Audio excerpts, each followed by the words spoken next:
Welcome to Our Scars Speak. My name is Christina Miner. I'm the host of this podcast. And before we begin, I'd like to give a disclaimer that we are not providing any form or type of medical treatment or mental health treatment or telling you to deviate from your treatment. We're not giving any advice or suggestions. We're merely here to give support, education, and share our stories. You're listening to at your own discretion. We are not being liable for anything that you hear tonight.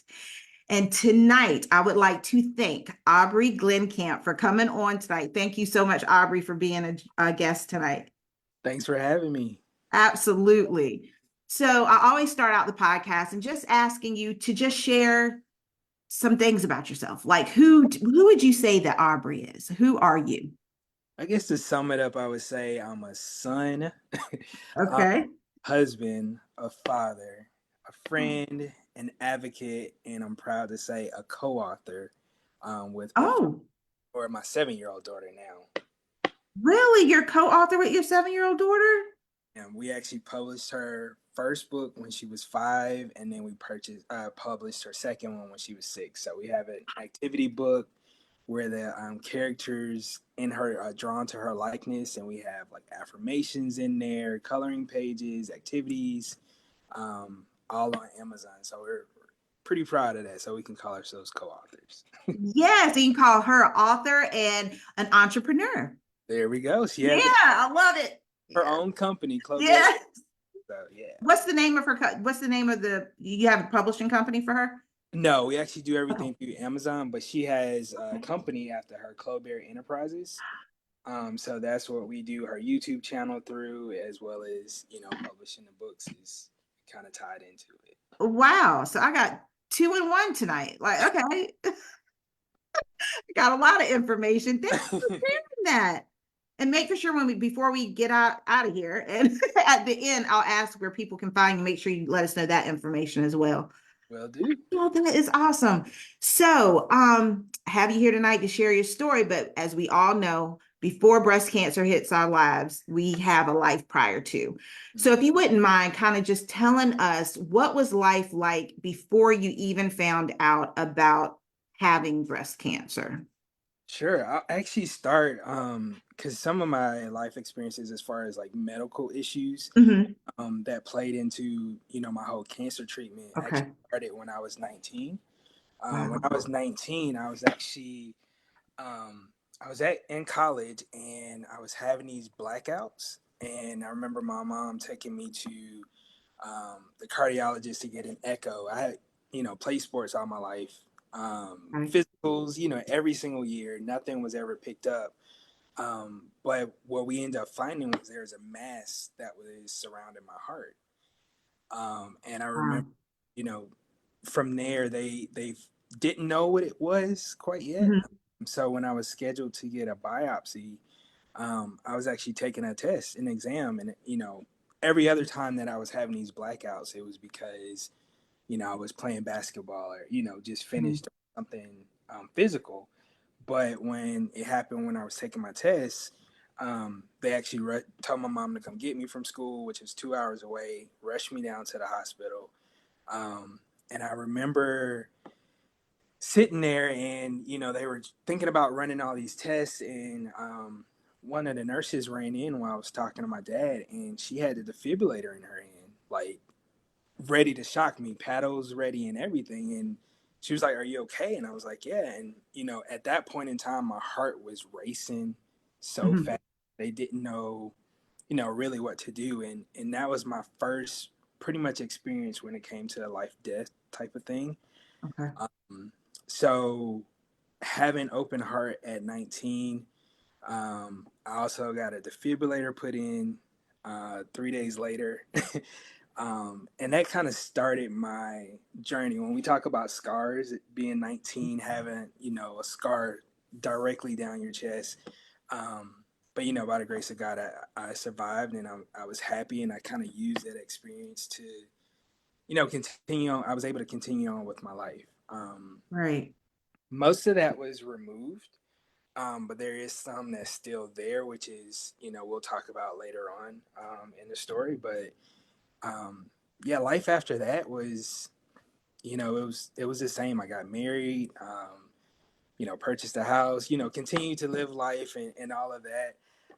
And I actually started working out quite a bit because I remember being at work Mhm. and they were having a weight loss competition, and I saw that and I was like, oh my goodness, like I need to do something about this. So for 3 years leading up to my diagnosis, I got in the gym. I was running 5Ks, 10Ks. I completed 11 half marathons with Wow. him. And that's when I was also introduced to obstacle racing, which is Mhm. part of my pictures that you see. And another thing that I did was there's this organization called I Run For. Mhm. Great organization where they pair runners with kids or adults with either physical or mental disabilities. So in doing that, we would dedicate all of our races to them. And part of the reason why I did so many 5Ks and 10Ks and halves was because of the medals. And I would get an extra medal and send that to the kid that I was running for. And he was actually in one of the pictures for the reel. I flew out to Las Vegas, met with him, and he was able to cross the finish line with me. And it was the greatest experience, Wow. to see his face, to see how much it meant to him for me to get up and work out with him every single day. So that pretty much led right up until, my diagnosis. So, Mhm. from the open heart surgery at 19 all the way to, becoming basically being in the best shape of my life at the point. Right. Do you, so I'm sure we're getting ready to get to the part where you found out or how you discovered the breast cancer, but prior to that, did you have family members that ever had cancer? That you knew of? No, not, and especially not breast cancer at the time. I've heard of other cancers like, maybe a stomach cancer or something like that, but nothing really to that extent. Okay. And just based on testing, it wasn't even didn't seem like it was in my genetics at all. Right. Which we're finding out, and I'm sure your doctors talked to you about that, even because I didn't have a gene mutation either, but every 7 years I have to go back and do another panel because the panel is always changing. So Wow. just to make for sure that maybe something new that they've discovered, maybe because my doctor swears I have a mutation, but they just haven't found it yet. So I Mhm. have to go back every 7 years. And I love telling people that because some people they haven't been told that they should possibly go back for that testing again because the panel change. Um, so what life seems to be going great for you and you're doing all these wonderful races and everything. I'm inspired. I was inspired when I seen your pictures. I was like, wow. I was like, he is really doing it. Oh Like, yeah. God. Yeah, that was inspiring. And the one with the kid made me like literally cry because I figured it had something to do with either the child or you because I read the shirt Hmm. and I was like, oh, this is so beautiful. And then the song, because I hadn't heard that in years. And I was like, wow, I was a ball of tears when I was making the reel. And then I read your story too. Um, how did you find out? How did you discover? Did you discover a lump or how did that all happen? Yeah, it was actually my wife. So my wife, I remember it was February. It was Valentine's Day, 2016, and I think it was just the way that I happened to be laying. I think I had my arm above Mm. my head or something, and she happened to rub on my left breast, Mhm. and she could feel. She was like, "What is that?" And I'm like, "I don't know." Like I had never noticed it. It wasn't painful. But obviously, once she pointed it out, now it's on my mind. Like, okay, Right. there's something here. So from there, I called my doctor, and I think it was a Tuesday, and he was able to get me in on that Friday. Mm. He was like, you've been, doing great. You've been losing a bunch of weight. I'm not too worried about it. It's probably just a cyst or something. Just pretty much go ahead and live your life. But he said, just to be cautious, I'll get you set up with the Okay. all of that. So I didn't think about it anymore after that, and I told him, hey, I have this boot camp that I'm preparing for. Is it okay to do that? He was like, yeah, absolutely. Don't stop what you're doing. Keep going. Mhm. We'll figure this out. So that kind of led to, starting to get the test. And I didn't hear back for like a month. So Mhm. I actually forgot about it, to be honest, until they called me and was like, we need to schedule you for a mammogram. And my dad went with me, and with my name being Aubrey, it's a unisex name. So Right. while we're in the lobby, they're like Aubrey, and I'm like, yeah, that's us. And my dad's name is Aubrey too. Oh. So we both was like, yeah. And they were looking basically like, is it you? Thinking that it's gonna be like my wife or something like that. Mhm. And I remember being taken back to the back, and usually, the women, they get to go to the locker rooms, get changed, put on the nice robes. They were like, I don't know what to do with you, so we're just gonna sit you in the hallway. They said that to you? Yeah, I mean, there's no like locker room for men. It was a women's center, basically, for where the mammograms and everything was taking place. So they just put me in the hallway. So I'm in the hallway, just watching everybody go back and Mhm. forth. They were ready for me, and getting the mammogram was definitely different. And I know I've heard stories, just even from females saying how, awkward it is and all of that. So, just being pressed against the machine and, poked and smushed and all of that uh, was quite the experience. And uh, after that, they called me and said, we found that there's something there. So we want to do a Mhm. biopsy. And at that time, it was like 5 weeks into my boot camp, fitness boot camp. Okay. And they were like, if we get a biopsy, you can't work out for like 3 or 4 days. And I was like, I have this goal. Like, I told her I was gonna win this competition. I'm gonna win it. So we need to wait until after, which is like a week later. Okay. Uh, I end up winning the competition and being the biggest loser for that fitness camp. And that was on Saturday when I heard. Monday, I had my biopsy. And then Wednesday, they called me on the phone. And I'm thinking, okay, they're calling me. Mhm. It must not be, too bad. And he flat out told me, no, sorry to inform you, but you have stage 2 breast cancer. Wow. Can we back up a little bit with the whole experience? Because as a male, I'm a little appalled that they set you in the hallway, number one, because it's like they could at least put you in a room. Um, so with that being said, as a male, I'm sure in your head you're like, I got to get this done, even though this is very awkward. But what was, because I don't want to talk for you, but I'm just imagining what possibly went through your head. What exactly went like to experience that from a male perspective going into a woman's clinic? Because I think sometimes people stop and won't go because of that reason. Yeah, So can you elaborate on that as far as your experience and how you felt?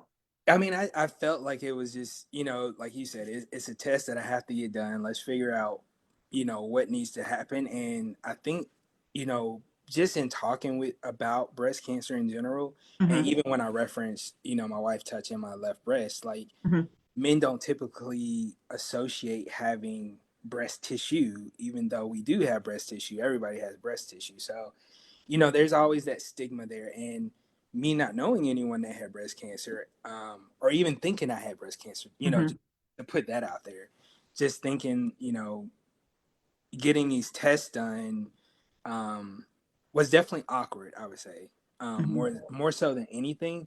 But the technician and the people that were running the tests were very nice and Good. comforting and all of that. So that part wasn't awkward. I think just the whole point of being in a women's center, and like I said, just noticing the difference between the women going to the getting the robes and then me just kind of sitting in the lobby automatically told me that there weren't a lot of males that were going through this process.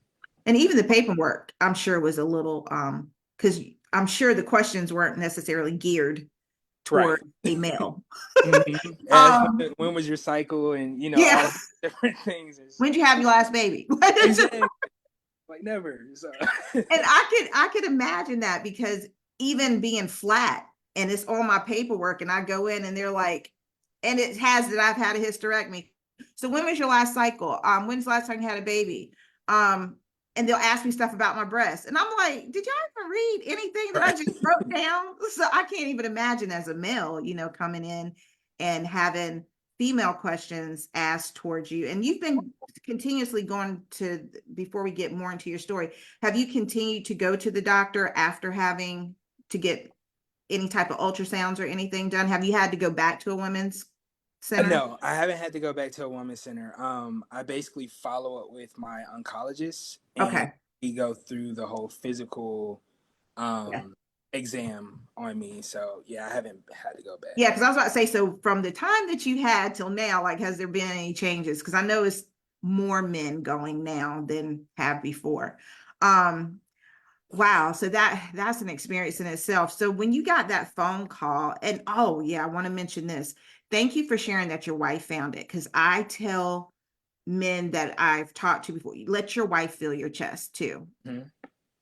because sometimes we be poking and proud because we also are familiar with checking our own breasts, most of us. So it's sort of like, you may not think to put your arm behind your head, which can change the position and make you feel a lump or something. So yeah, so thank you for sharing that situation with us. So you get the phone call. I Mhm. can't imagine how you felt. Feel free to share from that time on. Yeah, I was actually in a meeting at work when this happened, and I looked down and I saw, that Emory was calling me. So I ran outside, and that's when they tell me. And when I tell you, it felt like in the movies where you see where somebody gets that phone call and everything's kind of spinning. It Yeah. it just it just felt like everything stopped, and I remember just going back to my desk, and I saw my director at the time, and I was like, "Hey, I got some bad news. I need to leave." And he was trying to find out what, and I was just like, "I gotta go. I'll talk to you later."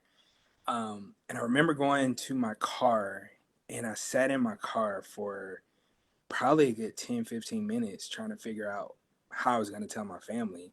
But Mhm. within those 15 minutes, I was also questioning God, like, why? You know what I mean? Because especially with having open heart and going through that and making it out of there, and now with breast cancer, automatically I thought the worst. You know what I mean? Like, Mhm. what does this mean? What kind of treatments do I have to get? What's life expectancy? The whole nine. Um, all of that was running through my head, but I kind of got this peace over me, to be honest with you, where it was just like, okay, well, I have it. So how can I use this to inspire others, or how can I use this as a testimony, um, Mhm. and make sure that I'm vulnerable enough to share my story. And from that time, I made a decision that that's what I was going to do. Um, Wow. and I remember calling my wife, I called my mom, I called my dad, and just basically told them the news. And from there, it was starting the process of getting in with the surgeon and figuring out the next plan. Right. Did you have any guidance? Because, like you stated, you didn't have like breast cancer in the family, you didn't have certain cancers in the family. Um, so did you receive any type of advocacy from anyone to try to help you through this process? Because it's a lot. Because as soon as you get that phone call, things are like it's spinning. And then depending on what type of cancer you have, they got to go quicker or whatever the case may be. So did you have any type of guidance, outside guidance, like a support group or anything to kind of help you get through this part of it? Because people don't understand, like even hearing that diagnosis Mm-hmm. it's a roller coaster and it's fast. So And did you have any type of assistance? there was, when I contacted the hospital or scheduled an appointment, they had a support number that you could use. And I forgot to mention, ironically, probably 2 weeks before my diagnosis, I was Mhm. at a Relay for Life event, and had no idea. I was inspired by everybody that was survivors or those that were being honest. Mhm. No idea. And so that I actually had the cancer at that point in time. So just knowing the resources that Relay had, that was something that I went to as well to research, along with the number that the hospital gave me. But I'm a huge researcher, and as soon as I found out, like I'm looking up treatments and looking at information, to try to figure out what the next steps would be. So that's pretty much how I handled it. Did you find that you had a lot of resources as far as being a male to help you as far as support? No, everything seemed like it was more geared toward women. Mhm. Even YouTube videos of women that were going through treatment and chemo, um, it was very rare. I don't even remember seeing a male, to be honest, and doing that research to figure out, what their experiences was. And what year was this again? I'm sorry. 2016. 20. Oh, yeah. Because I don't think some of the other groups came out. I'm not for sure, but I don't think they came out till later. I don't think they were 2016. The ones that I'm thinking of. Mm-hmm. Wow. So what exactly did the treatment look like for you? And what was your full diagnosis, if you don't mind sharing? So I was diagnosed with stage two breast. I was HER2 positive, stage two, and then it was grade three at the time. So it's 2A, grade three, and at that point in time, it hadn't reached my lymph nodes Okay. um, during the initial call. So that was the diagnosis, and then my plan was to get surgery first, Mhm. because of what it was, and then followed by chemo, and then eventually radiation. Okay. And so how many rounds of chemo did you have to do?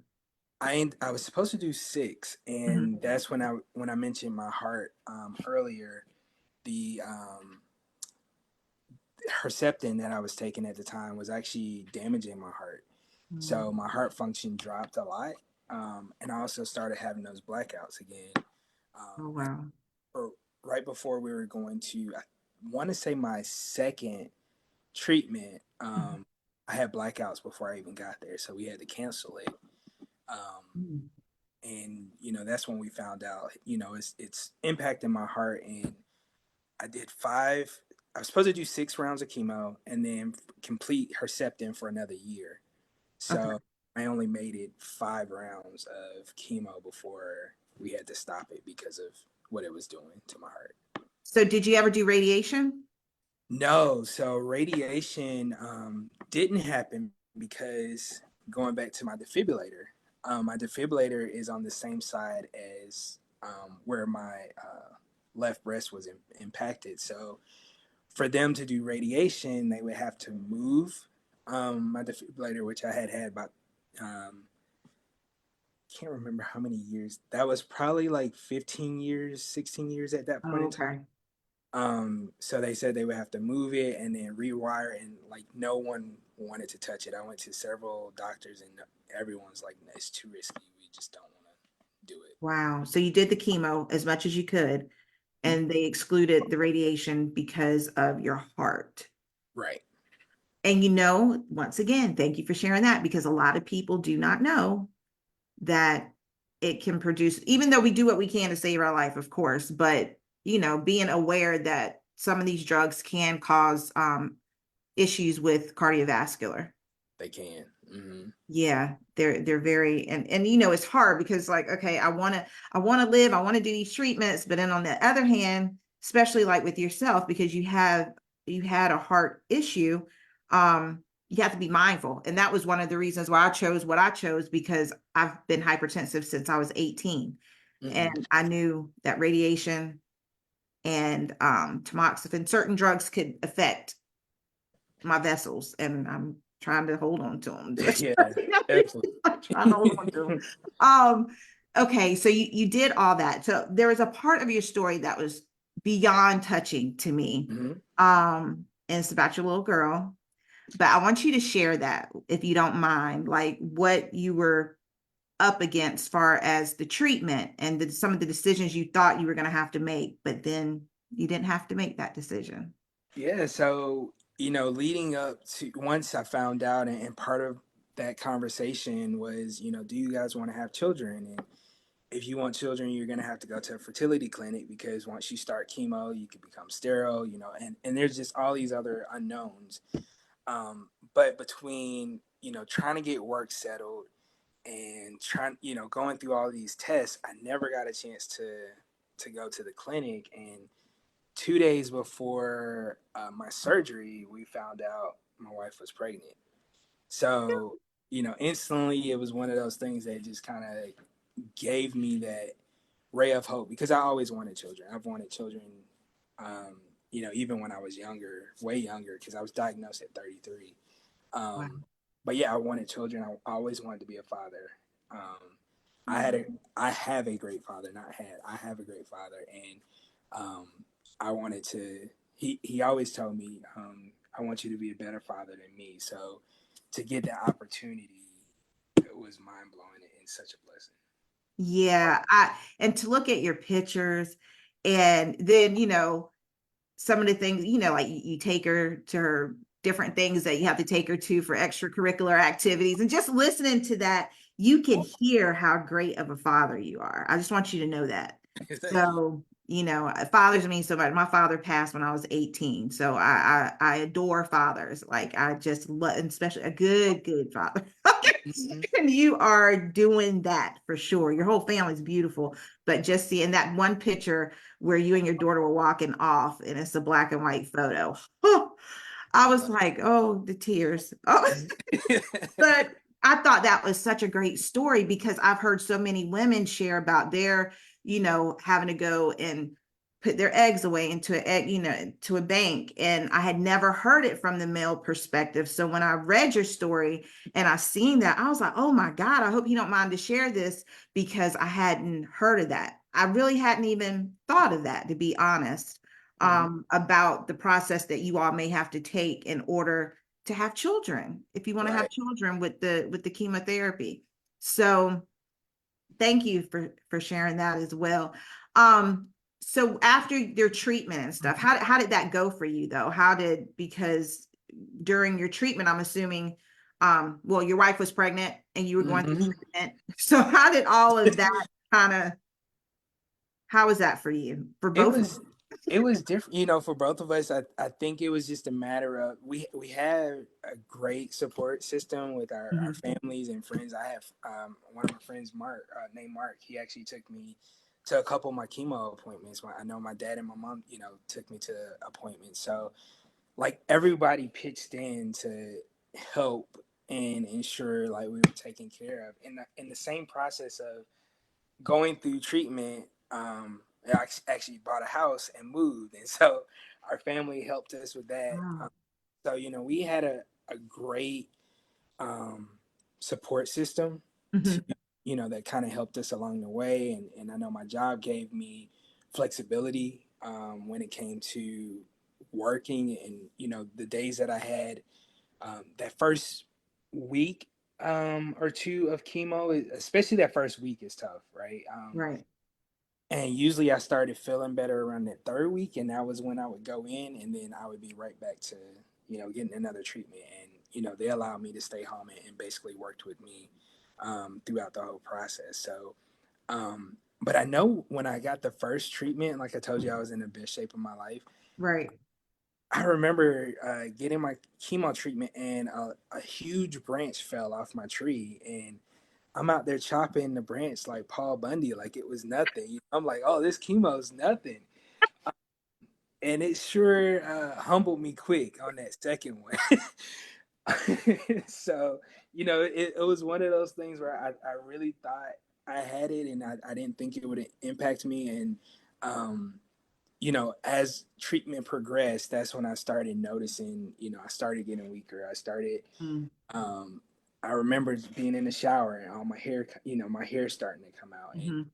that's when I realized, how toxic it was. And just even stomach issues. I still have stomach issues today, Wow. stemming from chemo. So the whole process was just, all I could focus on was, let me get through this so I can see my daughter. Let me get through this so I can see my daughter. Let me Mhm. do this. And that was kind of my my motivation and to be here for my family. So Right. going through that and then finally ringing the bell, um, 3 weeks before my daughter was born was, signified treatment. And, I was able to go on tamoxifen because of radiation and all the other things. Mhm. Um, but I was healthy enough to be at the hospital and welcome my daughter. So That is so beautiful. And when you were going through with the chemotherapy, hmm how was that environment? Were there more men in there for you there or um, I want to say it was a mixture because it wasn't just for breast. specified? Right.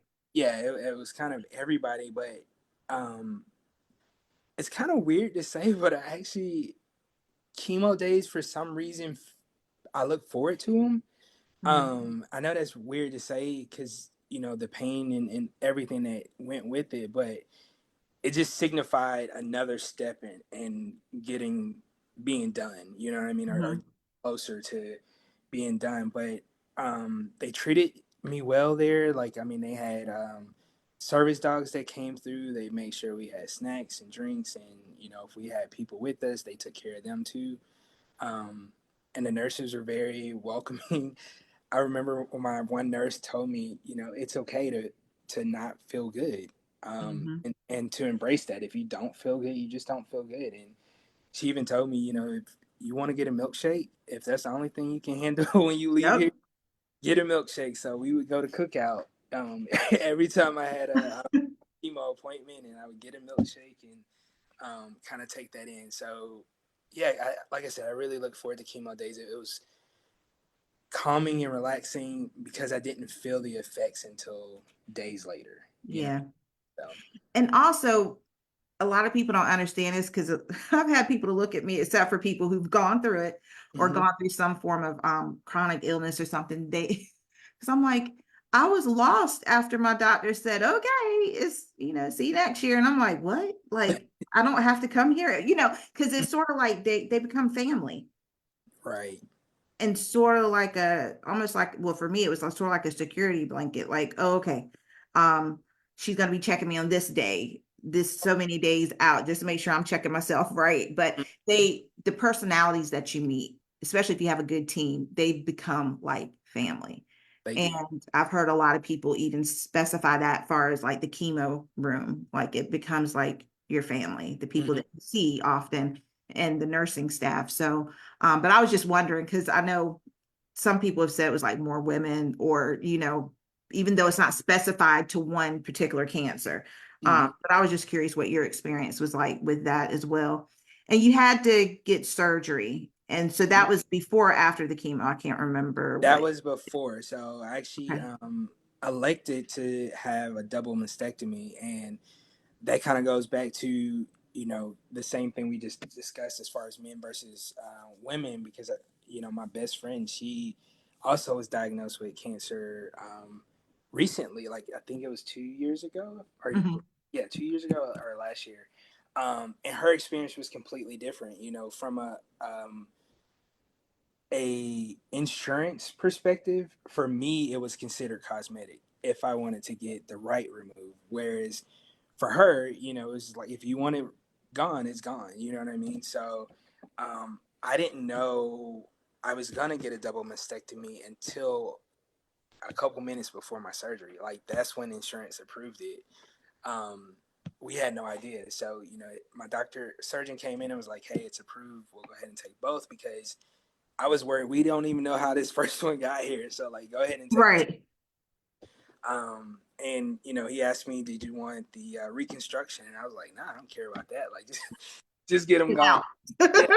Yeah, get them out." So, yeah. So that was the difference. Is I elected to have the double mastectomy. So once I had that, I also had some like skin removal a year later, um, Mhm. to remove some of the skin from the surgery. So Okay. If you don't mind me asking, were they able to do like nipple sparing with you or no? no, gone. Yeah, me too. I ain't got nothing. Like completely flat. Exactly. Flat as a board. Yeah. I was just wondering how that for males, like, is that even an option? Was it an option to do nipple sparing for you? I don't even remember that being a conversation. It A was just like conversation? we're just gonna take them both, and that was it. Oh, okay. Yeah. Sometimes that happens too. We don't never know. We don't have added information. Wow. Okay. So you did have a double mastectomy. hmm So, and now you just go back every year for I checkup? go every 6 months because I'm Okay. on the tamoxifen, and I also take heart medication as well. Um, Okay. those two kind of coincide, so they always want to make sure. I see my cardiologist regularly, as well as my primary care and oncologist. Those are the three doctors that I constantly see throughout the year. Okay. And so with the tamoxifen, normally, because I know you didn't do radiation, hmm so are they going to keep you on the tamoxifen for a lifetime or for 10 years? How are they doing that for you? So we're gonna stay on it for 10 years. I begged to be released at 5 years because what I noticed was I was far more emotional. Like Mhm. now, I just watch a movie, whether it's something good or sad, and I just break out in a cry. I'm like, dang, there's a lot of dust in here. You know what I mean? Like my daughter's like, why are you crying, Daddy? And it's just like I'm not crying. Like it's hard to explain. Um, I've had hot flashes. Oh, yeah. I just break out in sweat. And then the other thing we noticed was weight gain. So like Mhm. at first my oncologist was like, no, you just weren't as active, all of that stuff. But I'm like, I'm doing the same things that I was doing when I lost 80 pounds during that whole time when I was saying I was Right. getting healthy. And it was just like I would drop weight and I would gain it back. I would drop weight and gain it back. So now we're at year 7, and Mhm. because of my age as well as the type of cancer that I had, it was recommended that I stay on there for 10 years. So that's the plan as of now. Okay. Yeah, that's usually some of the symptoms that I've heard of. Messing with the hormones that Oh yeah. it'll take you out. It's just like, start crying everywhere. Yeah. Um, so which is good to know because some Mhm. men may not know what the side effects could be for them. So that's good to know that it pretty much it seems pretty similar to what some of the women that I've heard who are on it.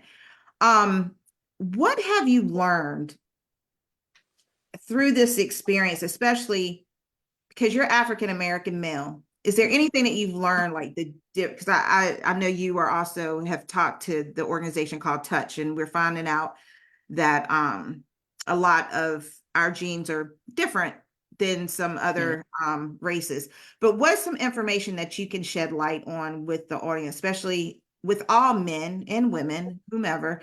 But what is some information that you can shed light on far as being a male and also African American male? I would say just not, part of the some of the things I've heard is just, a lot of like the trials or clinics we don't participate in. And that's something that if I get opportunities to, fill out a survey about my experience, I always make sure I do that to add in that additional data that may not be there. Mhm. And then I was on another group, Black Men Crowned, and we were having this whole discussion about the stigma of males and especially African American males and going to the doctor and all of that, Mhm. those things. You see something, get it checked out. Whereas sometimes we have that mentality, well, it's not bad, you know what I mean? And then we wait until our arm falls off, and then we're like, oh, you got to get this Had an fixed. arm fall off. Oh yeah, gotta wait till So we tend to wait a little bit longer. So I think you know, one of the things I always say is if you feel something or if you feel like there's something that's not there, to definitely go get checked. It's better to get checked and know versus not knowing, because just telling you about the situation that I had with Mhm. my heart, and if I just blew that off, and Lord knows what would have happened by then, or if my wife didn't find it, because I didn't have any of the symptoms as far as bleeding from the nipples or anything like that, or any pain. So had I not found that, if I found it later, who knows what would have happened. So I would say just definitely get checked, and then also be an advocate for yourself when you're going to the doctors. Part of my treatment with Herceptin, my doctor wanted to switch my medication because she felt like my heart function was going down, and I was like, no, this is because of the chemo. Mm, She was like, she wanted to get me on something completely different, and I told her no. I was like, wait until chemo is done. Once chemo is done, this a month after out of my system, if my heart function is still low, then I will take the medication you're telling me. If mm. it goes back up, then that just proves to me that I was right in advocating for myself. And sure enough, after the chemo stopped and she checked me again, my heart function had went up. So, just being an advocate for yourself, and not saying that, WebMD is the best, but, just just researching and doing your own research, and trying to make sure you're not just taking anything and everything that's thrown at you. No, that's very good advice. And because we all, I call it Google schmoogle. We Oh all yeah. we always go on Google because sometimes we're not given certain information or it's kind of vague. And it's like, oh, well, I need to know more to make a conscious decision about my own health. So yeah, go on very legitimate, valid Yes. websites. Like Def- American Cancer Society or something, but yeah, because there's some good websites out there that can inform us. But once again, like you stated, your own body too. And so when Mhm. you just was talking about like the Herceptin versus, is it the chemo or is it this or that? And they're trying to change you. It's like, no, let me get through this first. Right. Um, because it could save your life. And it's like, and you should be the one to make that decision about what you want to do with your body on that Mhm. level, I think. But I Def- mean, yeah. So is there anything else that you want to share about your journey, or anything that you want to share, period, like that you have coming up or anything?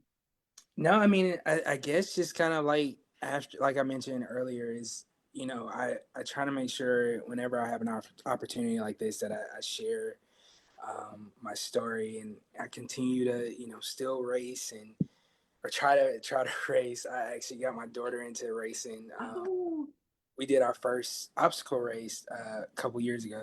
We posted on our channel, but other than that, I mean, I want to say just enjoying life, and whatever you're given to try to make the best out of it. I know sometimes things seem you know bleak, or whatever the case may be, and getting news like that, or trying to even self-consciously looking at the scars that we have every day. mhm, I remember participating in a breaststrokes event where mhm, they painted our bodies, and sold the art to make money, and it was just basically embracing our scars. I was the only male at that event, and the women were there, and they were all happy to see me, and everybody was sharing their stories, and all of that. So I think as a male and female, everybody's kind of coming collectively to know that it's just not a disease that affects a female. It also hits males too, and uh, mhm. to erase that stigma and not be too proud to say, we have breast tissue, or, anything like that. Yeah, that's how God made our body. Like that's what you Absolutely. have. Um, and I thank you because I really, my goal is to at least have a mail up here once a month, Hmm. because in all races of men and women, and the reason, because everybody representation is so big. And so Right. when I see men, it's like, I hate you're in this group with us, but thank you for coming on and sharing. And we get excited. Because it's a club that we always say it's a club we don't want to be a part of, but we're part of it. So we're going to do the best that we can to make for sure other people stay out of it. Or if you're in it, you got the support that you need. Exactly. So I thank you so much for, taking time out away from your family, coming up here tonight and sharing your story. It's very impactful. And I hope everyone listens, especially men, African American men, especially because, like you stated, there are certain stigmas within our own race that need to Hmm. be broken down. Certain things that just growing up and you're a man, and that's for Mhm. all men, that part, but also as African American people, we know we have certain things like don't say nothing about that, Mhm. or just ignore that. And it's like, no, no, no, no, no, go to the doctor. Um, Absolutely. so and letting your wife touch your body, that's another thing Mhm. to, actually do those exams on them. So where can people find you if they need to reach out to you? Because I've already had someone contact me. Yeah, you can So find yeah. me on Facebook under Aubrey Sean Glencamp. Instagram, BIGACE 2000 um, on Instagram, and then those are the two that I normally use as far as social media is concerned. Okay, so they can DM you if they need to find you. Okay. And then also don't forget, baby girl, Oh where can yeah, we baby find her girl. book and what's the title of it? So you can find us on Amazon. You can look it up under my name, or Chloe Glencamp, and the book is called Chloe's World. It's the very first one, and then Chloe and Rudy's Adventures is the second one.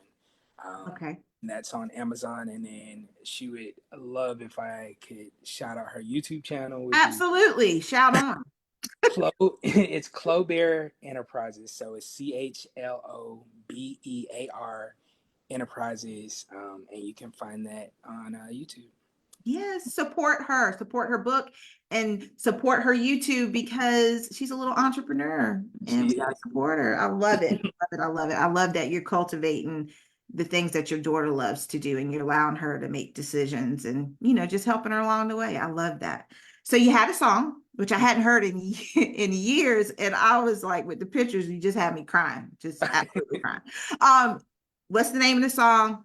Who is the artist? And explain why you chose that song. So the song was by Black Men United, and that was the name of the song is "You Will Know," and it was part of the soundtrack to Jason's lyrics. Mhm. Absolutely love the song, and there were some words that kind of stand out. Where it says, "Your dreams ain't easy. You just stick by your plan. To go from boys to men, you must act like a man. When it gets hard, y'all, just grab what you know, stand up tall, and don't you fall. You will know." And for me, that stand up tall and don't you fall. So regardless of what you come against, to be present and I don't want to say embrace the suck, but yeah, it's just be able to know that you can come through it and to provide and take care of yourself, that self-love. To me, the song is about unity, and most importantly, it's about supporting our community, which is what you're doing and what we're doing here is spreading the word and not holding everything to ourselves, because it's so easy to be vulnerable and be like, I don't want people to know what I'm going through or know what I have, but you just never know.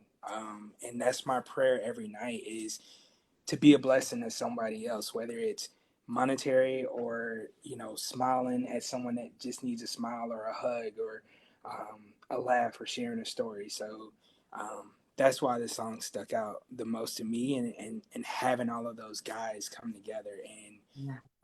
create something powerful uh, is one of my favorite songs. So Yeah, and the video just makes me cry. Def- I'm not even on tamoxifen. I cry all the damn time. Ever since I had breast cancer, it's like all I do is cry. So what is a word that you can leave with the audience to encourage them, and why have you chosen that word? A word that can truly, maybe they have wounds that are still healing and they're having a difficult time, or they have an old scar that they are embarrassed about, or um, just something to encourage them. What's the word and why do you choose the word? Some people are now doing phrases, whatever you like, but know, you I know, just leave something encouraging. I was thinking about this, and I think I kind of touched on it a second ago. Was presence. To me, being present, showing up for yourself and showing up for others, and even if you're looking at your scar, think about what you've come through. A scar is something that shows what you've overcome. So to me, that's what I look at it. And even in going to the gym and knowing that I don't, I'm not able to do the things that I was doing prior to cancer. And I always say, I'm not where I want to be, but I'm where I should be. And that's what I mean by being in the presence is just embracing the now, embracing that with your family, embracing that with capturing those moments and making those core memories. Because you never know, like just like your diagnosis happens, um, sometimes we're so worried about the future that we miss the now. So Mm, mm. Whew, you about to make me cry. Okay. Again, that was powerful. thank you. That was powerful because so many things could be going on. And you just, like you said, you're not paying attention to now. Mm-hmm. Whew. Okay. So for you, I reading, like I said, everything that you have, I've read on you, I've listened to you speak on other platforms, and I just see this gentleness about you, yet strength. And then I see the loyalty that you have to your family. And so I just encourage you to continue down the path which you're going down and know that the path that you have gone down is for the future path as well. And I pray to God that you will continue to speak, continue to show up like you're showing up, continue to represent how you are. Because, first of all, you have to answer to God, which I know that you're a man of faith, but at the same time, you also have to answer not only to his calling, and part of your calling is definitely sharing your story, which you're doing, and you're doing it so powerfully and so just straightforward yet gentle. And I think that is such a quality because some people can kind of be rough with their message or Mm-hmm. not speaking too much, but you are just, you bring it to us very gently, you bring it to us with love and compassion. You can tell you really care about people and all people. And I thank you for your gentle spirit. And I thank you for continuing to push forward. And I love the fact how you even talked about your daughter and how she provided hope, because sometimes God will put things or people in our path that we may need a focal point, Mm-hmm. because no matter how much faith we might have, it can get rough to the point where we kind of not lose sight of who we are or what faith that we have, but we just need a little something extra to focus on. And sometimes we have to use those things or people around us to focus on in order to get through. And I love how God gifted you with what another focal point for you to get through. And she's still a focal point, and you're an amazing father. And I'm sure you're an amazing husband. And just thank you for sharing the love that you give to all people. And I just encourage you to continue to do that. I appreciate it. Thank you so much. You are so welcome. And you are truly shining out here. Oh, you are truly impacting people. And I appreciate you for coming on tonight. Well, thank you so much for the opportunity. All right. Well, this wraps up another episode of Our Scars Speak. Remember, if your scars are there, mental and physical scars, hopefully one day you'll be able to share your story, because your story can help heal the wounds of another. So until next time, I love you and I'll see you soon. Bye.